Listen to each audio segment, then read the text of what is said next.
But this cheers Stephanie up anyway, so she gives him a kiss and doesn't give him her number, but assumes he's smart enough to figure out what it is. Good on you, Luke, but a straight romance on this show can only mean one thing. Something horrible's about to happen to you, buddy, so enjoy it while you can. Called it.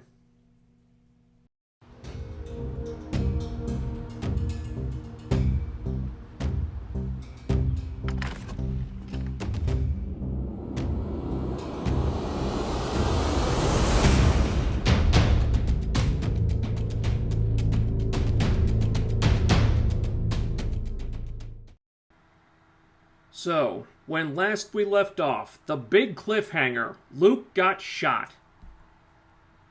Who cares? Seriously, who the hell cares?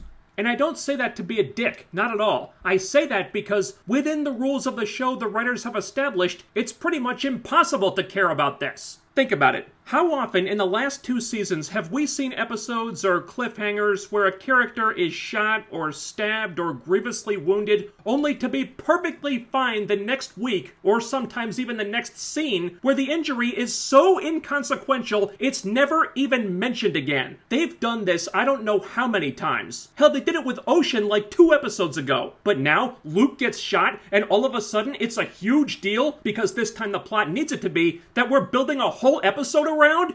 Kiss my ass. Why on earth should we give one single shit about any of this when there's a long, clear, and consistent pattern on this show telling us why we shouldn't? You've never made a big deal about this stuff before, and now, just like that, you expect us to care about it. And you wonder why your ratings are 6 feet under the coffin they were in already before Season 2 started.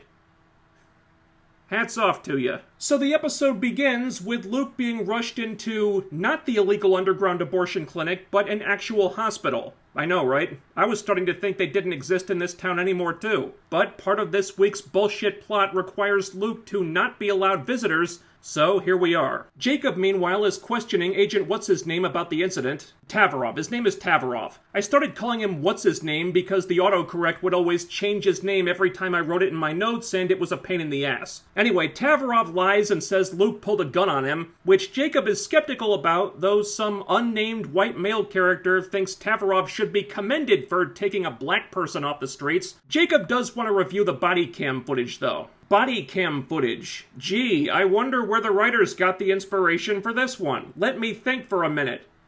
For crying out loud, why are you making a comic book show when most of your story ideas are lifted from cable news instead of comic books? Especially since the audience you're pandering to is probably too busy virtue signaling on Tumblr to watch cable news anyway. So Mary fills Ryan in on what happened, and Ryan's going after the shooter while Mary's nominated herself to save Luke's life. And Ryan asks her why she's not at the hospital then, and I thought the answer was because Mary's not a doctor, but actually it's because she has to get the Deus Ex Machina flower, which I honestly forgot they even had. But no, it's still a thing, and the writers are just gonna pull the Makes It Easy card and Deus Ex Machina their way out of this so they don't have to do any actual, work. I had a 2-week hiatus from this shit. 2 whole weeks without this show in my life.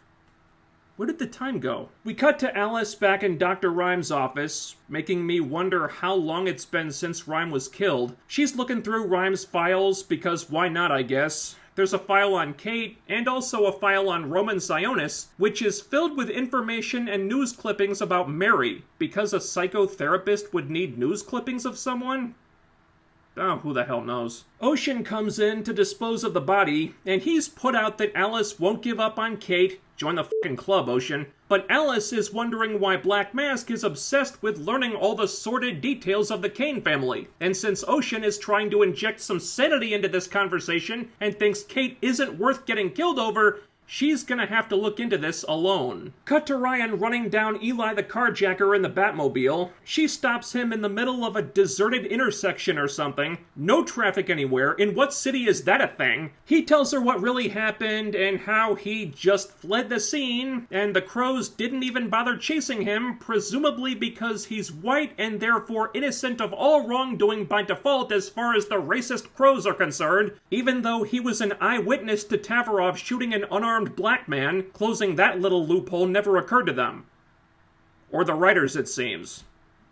So Luke is dreaming while unconscious. He dreams he's in Bruce's office, and he sees someone that he thinks is his father, but then Bruce appears and says that Luke called him here because Luke has a choice to make. That's his whole storyline in this episode, trying to make a big important choice, only for his choice to be ultimately undermined, thus rendering the whole story a big waste of time. The news lady is covering a big protest that's broken out about the shooting of an unarmed black man in Gotham City, a crime-infested hellhole where people of all colors are probably getting shot every damn day, but somehow this is big news. I guess all the white people who got shot just didn't matter, huh?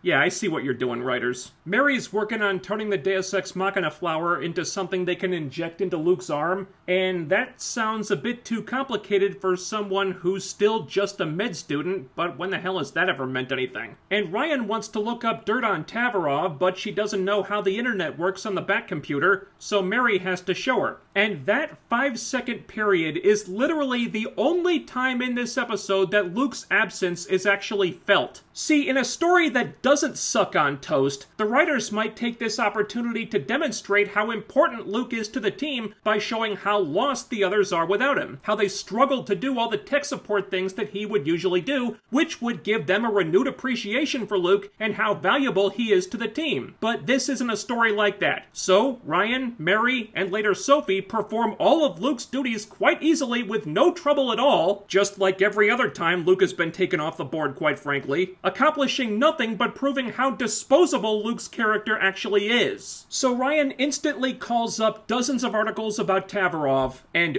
OMG, he's the one who crashed my false face operation? What an asshole, doing the job that was assigned to him by his boss like a total jerk. And he's the one who saved my life by killing all those zombies that were literally trying to eat my brain? That son of a bitch! And then we cut to Alice walking into Bruce's office.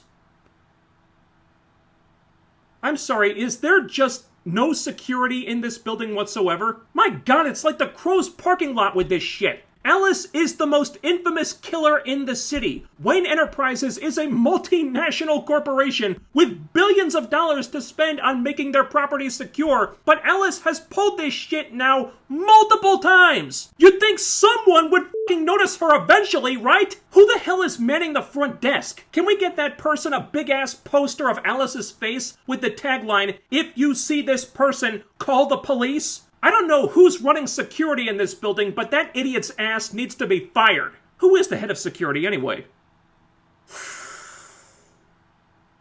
Awkward.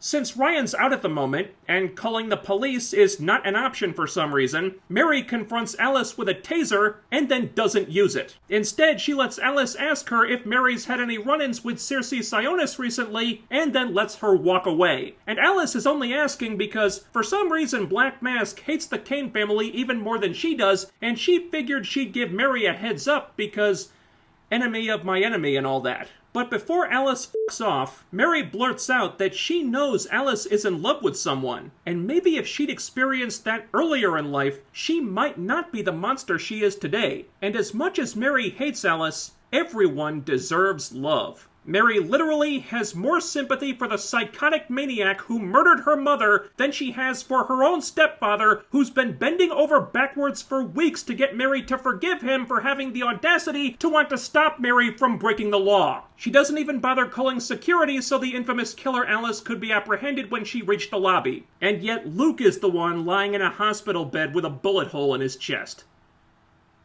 F*** you, Mary. Cut to Batwoman jumping Tavrov in a parking lot, and she's furious because you shot an innocent, unarmed black man. The fight is in my DNA. And most of the issues with this episode can be summed up right there. She's not angry because Tavrov shot her friend. She's angry because he shot a black man. So instead of the writers making this a personal issue for Ryan that the audience might be able to relate to, it's just political outrage. Not that there aren't people out there who can relate to that situation, I'm not saying that, but they had super low-hanging fruit here to make this character at least somewhat sympathetic for a minute or two, and they just let it rot on the vine in favor of whatever they saw on the Rachel Maddow show the night before they wrote this episode. Tavrov says he looked Luke up and found out Luke was released from jail just hours earlier, and he broke the law, just like you're doing now. Then a Crow's van comes out of nowhere, smashes into Ryan, and Tavrov escapes in it. And will this be a debilitating injury that Ryan struggles to overcome for the rest of the episode, thus injecting tension, stakes, and drama into an already dire situation? Don't be silly. It's never even mentioned again. Cut to Alice's old abandoned subway car that she might be living in right now for all I know. Ocean's gotten rid of the body, and now he's heading out since Alice has made it clear that she cares more about her sister than him. I thought that was pretty clear after she literally killed you to get her sister back, dude, but whatever. And then Alice has the most baffling line of the episode. I betrayed you, killed you, even chose my sister over you, and still I haven't pushed you away. Still I haven't pushed you away? Is she trying to be obtuse here, or do the writers just not understand how words work? So Alice is like, WTF, dude? And Ocean's like, you're a maniac, and you tried to kill me, but I love you anyway because the script says I have to. And then Alice whines about how she's finally free to make her own choices, but she won't because she wants Ocean and her sister back, and if Ocean really loved her, he'd want her to have that too. And then they make out. Whoopee. Feels like this relationship is just going around in circles now. And I really don't see the point, since if there's any possible way this story doesn't end with Ocean dying, I couldn't tell you what it is. Ryan calls Sophie to the Batcave for info on Tavrov, and Sophie asks if she doesn't want to be with her dying friend, but Ryan's like, nah, he'll be fine. Mary's taking him the Deus Ex Machina right now. Cut to the hospital, where crows are stationed outside Luke's room, and they won't let Mary in to see him. Okay, I don't know how this stuff usually works in reality, but in the case of providing security for a shooting victim, wouldn't the police be handling this? Not whatever the hell the crows are supposed to be? Especially since Luke was shot by a crow? Wouldn't Luke's next of kin have to sign off on this? Where's his mom, who they mentioned in the last episode so we know she's still alive? Where the hell is she? You're telling me she's okay with her son being guarded by the same people who shot him? So none of this shit makes sense, and the crows won't allow anyone in to see Luke, not even his friends or family apparently, for no reason except that's what needs to happen in order for the episode to have a plot. The body cam footage is released to the news, and it's been photoshopped to show Luke pulling a gun instead of his phone. Now, I'm certainly no expert with Photoshop, but from what little I do know, in order to make that look realistic enough to fool anyone, they'd probably need a little longer than the 3 or 4 hours max it's been since Luke got shot. Also, the gun has already been linked to an armed robbery in the event that Luke doesn't die, which is looking less and less likely since Mary can't get into his room to administer the Deus Ex Machina juice. Now at this point you may be wondering why Batwoman can't just go into Luke's room through the window and give him the juice that way. And the reason she can't do that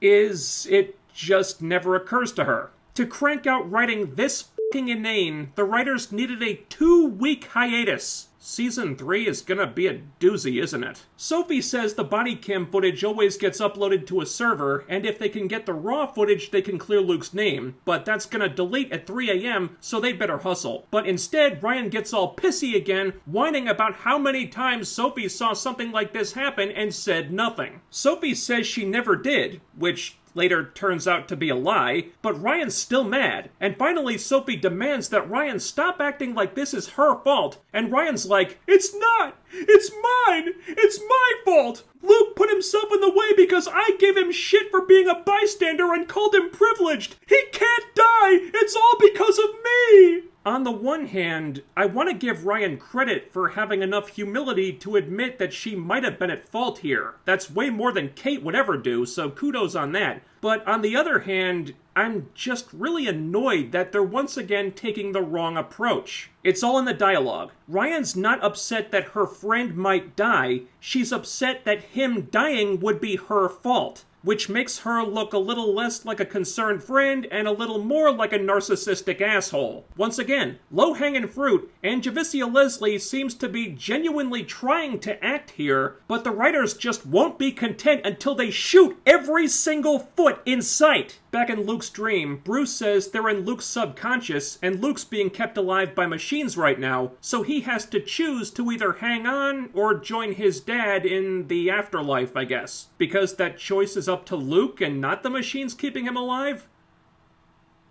Okay. So before Luke decides anything, he wants to talk to his dad, but he can't. If he does that, there's no going back. And then we're back to the Crows. Sophie goes to see Jacob and reminds him that last year they said they were going to drain the swamp.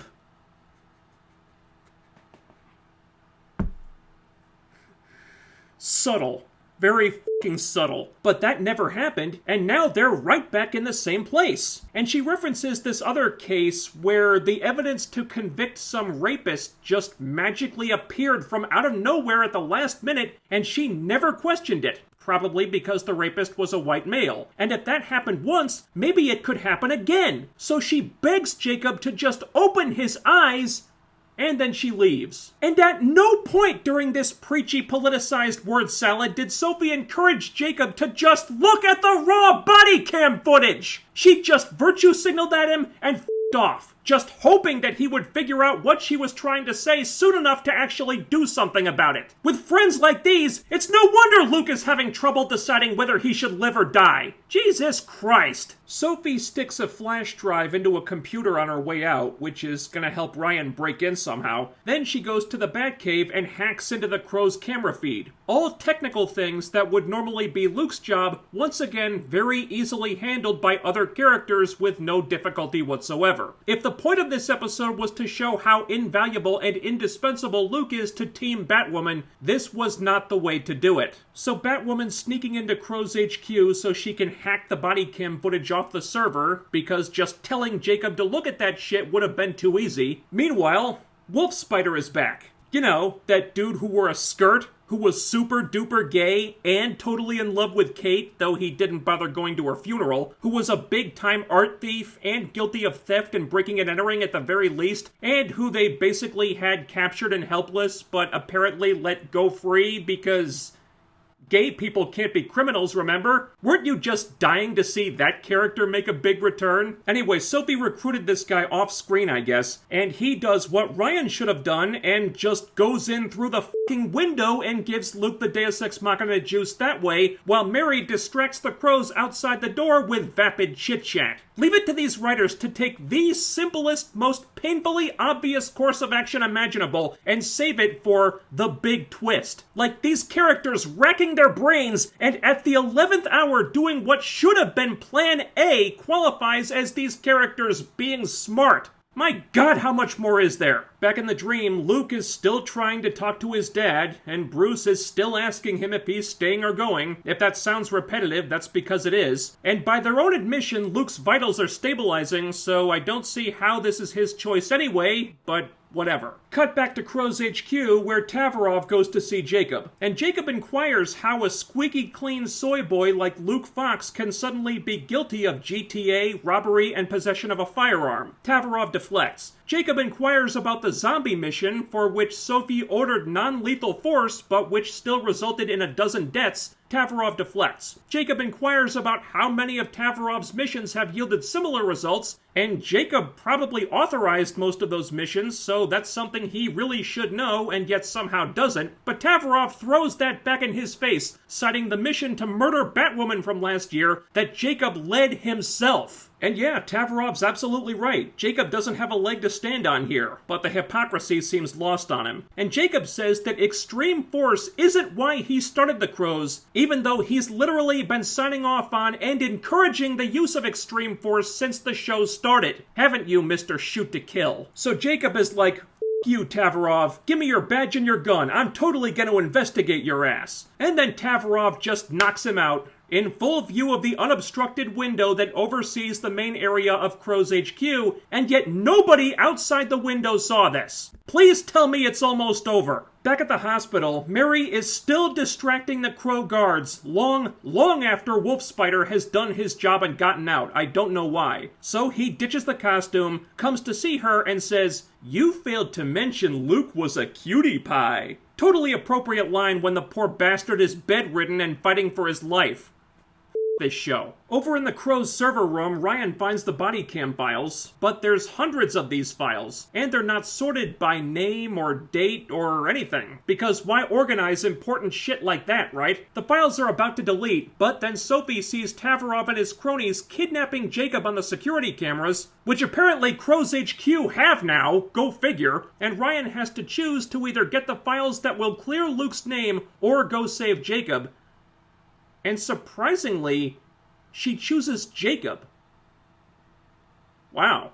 You, Luke. So Tavrov and his goons are about to give Jacob a lethal overdose of snakebite. Then the lights go out, Ryan crashes through the window and activates the suit's night vision, even though it's more than bright enough in that room to see perfectly even with the lights off, so this just looked fucking stupid. She proceeds to destroy all these assholes, even blocks a bullet with her hand over the gun to show the bad guys exactly how utterly outmatched they are here, so any tension the scene might have had instantly evaporates. And then Jacob wakes up tied to a chair.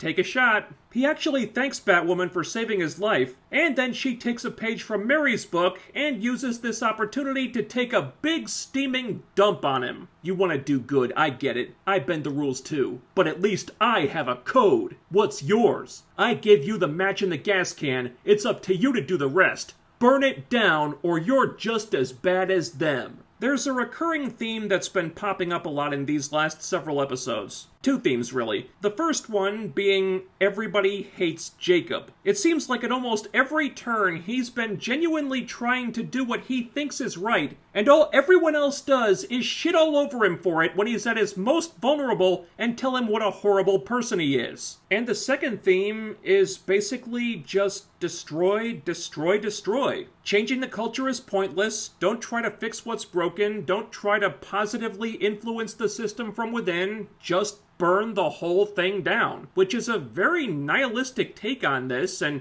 naturally begs the question, what the hell do you do afterward? But I highly doubt the writers ever thought that far ahead. And Ryan, just out of curiosity, what is that code of yours, pray tell? Because the only code I was aware of was Batwoman does not kill, which you already pretty much gave the middle finger to when you abandoned Alice to get murdered by New Kate when you could have stopped that from happening. So, yeah.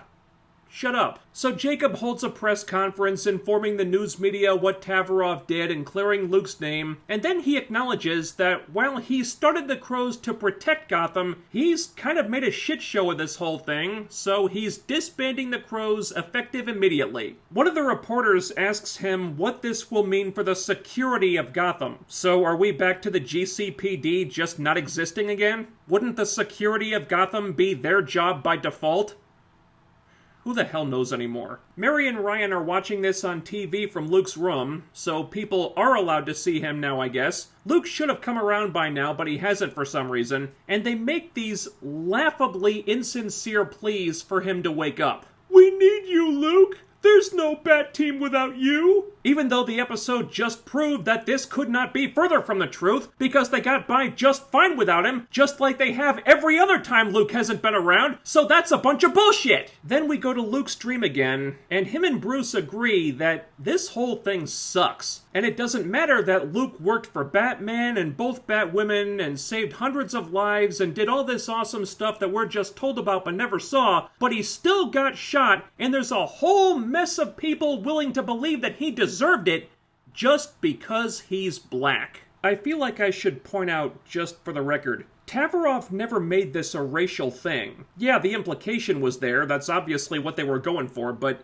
he never came out and said that's why he did what he did. He could have just been some villainous, non-racist asshole, and this whole scenario would have played out more or less the same. The people politicizing this situation and making it so uncomfortable and racially charged are the good guys, which is another recurring theme this season. And it all feels incredibly disingenuous since Tavrov's whole reason for existing up to this point has clearly been to show the audience how horrible the writers think white people are. If Tavrov's a villain, fine, but they never even tried to make this guy an actual character. He was just there to be a sock puppet for the writers to demonize non-stop. So spare me your preaching about the evils of racism, writers, when you hacks can't even get off your soapbox long enough to realize that you've been guilty of the same shit this whole time. But then comes not just the most unintentionally hilarious moment of the episode, maybe of the entire series. Luke says he always wondered why Bruce left. So Bruce leaving because he killed the Joker is being retconned now? Color me surprised. But now he knows. He knows that Bruce left because it's all so damn depressing. And I swear to God, it's as if Luke is breaking the fourth wall with this monologue and speaking directly to the audience. Not about this storyline, but about this show. And then he finishes with, because no matter how much good we put into the world, it's still a world where crap like this happens. And he doesn't want to live in that world anymore. So Luke finally chooses between dying and continuing to be a part of this show, and he chooses death. He sees death as the lesser of two evils. Merciful oblivion is preferable to being on this CW suckfest one moment longer. Yeah, and I'm not making up any of this. That's the best part. This actually happened. From the writers' own mouths, Batwoman is literally a fate worse than death.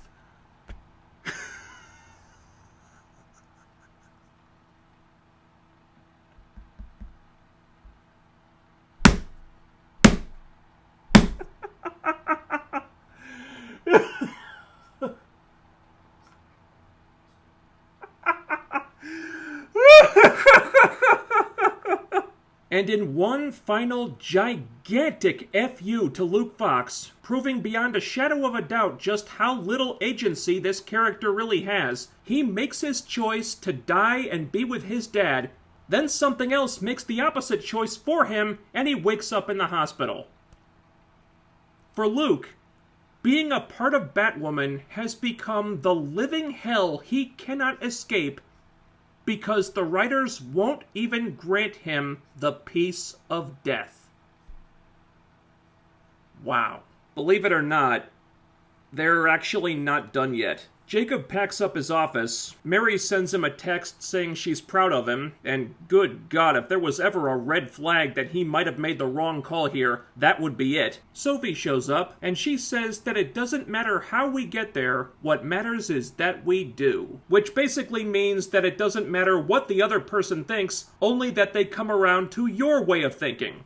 Piss off, writers. So Jacob turns the lights off, and I doubt they're gonna ditch the Crows HQ set, so my guess would be that Jacob will just move back into the building, start a new company, and call it something else. That way they don't have to spend money on building a new set. Then Jacob walks out to the parking lot and finds Alice waiting for him in his car. Take a shot! I'd ask if all the security people had been relieved of their duties, but the Crows never had any f***ing security in that parking lot to begin with. And by the way, writers, having Alice poke fun at how many times she's waltzed into that place with no one the wiser doesn't make the fact that it keeps happening over and over and over again any less stupid. And the episode ends with Alice saying that she needs Jacob's help. Kate's alive, so they're gonna do the one thing he never did for her. They're going to stop at nothing and get Kate back. Because if Luke can't leave, nobody leaves. What do you say about an episode that describes itself as a fate worse than death?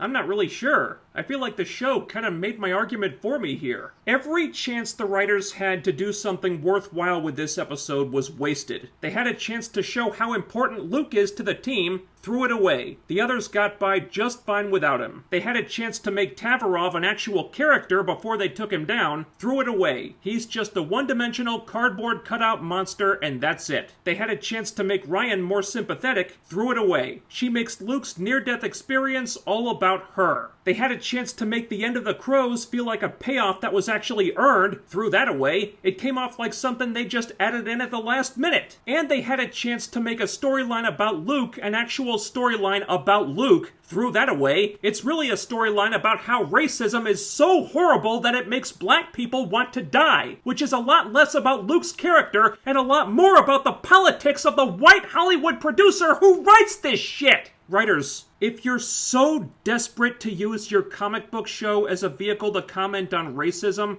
there's gotta be something from the comics you can draw from that would make for a better story than whatever you're watching on cable news these days. And if you don't feel like looking for inspiration there, then for the love of God, just stop. You're nowhere near talented enough to do this well, so just stop embarrassing yourselves. God knows you have no dignity left to lose at this point, but there's gotta be something you'd like to hold on to. And I don't really know what else to add, so I guess I'll end with this. Batwoman writers, your show is literally a fate worse than death. You said it, not me.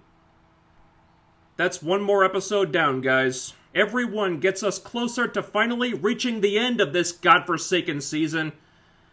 And that end can't come soon enough. Thanks so much for watching, and while you're here, leave a comment down below, ding that bell icon for notifications, follow me on social media so you'll always know when I upload new stuff. I also have a live streaming channel where all my live streams will be going from now on, the links are down there. Thumbs up the video, share, subscribe, make sure you're still subscribed, and I'll be back with more very soon. You guys stay tuned for that, do all the YouTube things, and I'll see you next time.